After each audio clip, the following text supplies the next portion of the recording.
नमस्ते सबैलाई। आज हामी तपाईहरूलाई एउटा नयाँ कथाको यात्रा गराउन लागेका छौँ। यो कथा रङ्गीन गाउँ र समयको हाँसो। शान्त भएर बस्नुस्, ध्यान दिएर सुन्नुस् र कथाको संसारमा हराइदिनुस्। ल, अब कथा सुरु गरौँ। धेरै धेरै वर्ष अगाडि जब मोबाइलको घन्टीले होइन, चराको चिरबिरले बिहान सुरु हुन्थ्यो, जब समय घडीले होइन, घाम र छायाले बताउँथ्यो, त्यसबेला पहाड र खोलाले अँगालेको एउटा सानो, शान्त र सुन्दर गाउँ थियो, रङ्गीन गाउँ। रङ्गीन गाउँको बिहान अलि फरक हुन्थ्यो। घाम पहाडको टुप्पोबाट मुस्कुराउँदै निस्किन्थ्यो, खोलाले बग्दै बग्दै मधुर गीत गुनगुनाउँथ्यो र हावाले रुखका पातसँग बिस्तारै कुरा गर्थ्यो। त्यो गाउँमा घडी थिएन, तर कसैलाई ढिलो भएको महसुस हुँदैनथ्यो। घाम माथि उक्लिँदा खेल सुरु हुन्थ्यो र घाम अस्ताउँदा कथाको समय हुन्थ्यो। त्यहाँका बालबालिकाले मोबाइल, ट्याब्लेट, टेलिभिजन के हो भन्ने जान्दैनथे, तर उनीहरू कहिल्यै बोर हुँदैनथे, किनकि उनीहरूको संसार ठूलो थियो। खुला आकाश, हरिया डाँडाकाँडा, चञ्चल खोला र मायालु जनावरहरूले भरिएको। रङ्गीन गाउँमा 5 जना असाध्यै नजिकका साथी थिए। उनीहरू सधैँ सँगै हुन्थे, सुखमा, खेलमा, डरमा र सपनामा पनि। गाउँका ठूला मानिसहरू हाँस्दै भन्थे, यी 5 जना त हाम्रो गाउँका रङ्गीन तारा हुन्। बिहान सबैले कुखुराले बाँसुरी जस्तै आवाज निकाल्थ्यो, कुकुरुकु। त्यससँगै आमाको मायालु आवाज आउँथ्यो, उठ न नानीहरू, घाम निस्किसक्यो।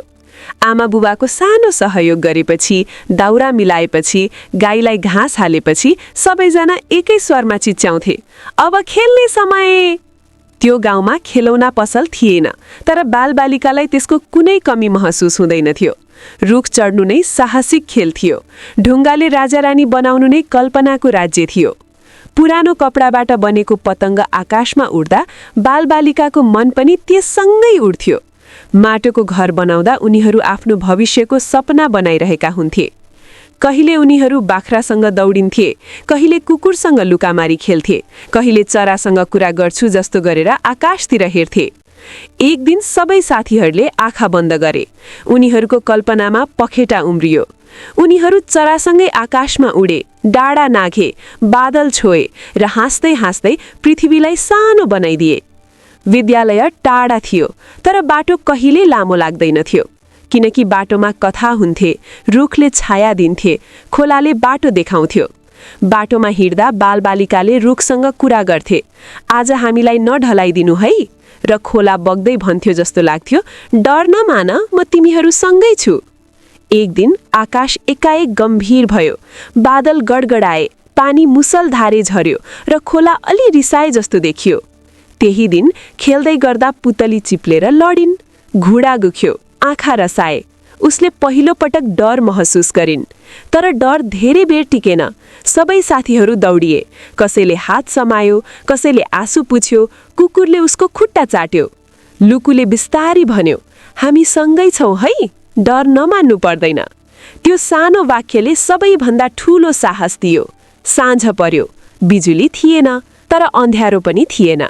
दियो बल्यो, बज्जैले कथा सुरु गर्नुभयो। बाघ, राजा, परिया र पुराना दिनहरूको कथा। बालबालिका ध्यान दिएर सुन्थे, उनीहरूको आँखामा सपना बल्थे।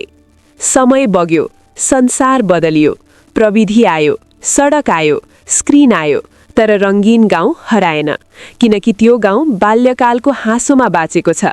त्यो गाउँ सम्झनामा बाँचेको छ।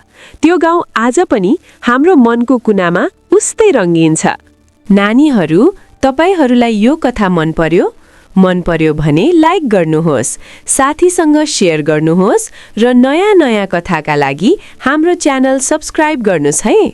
बाई बाई, फेरि भेटौँला।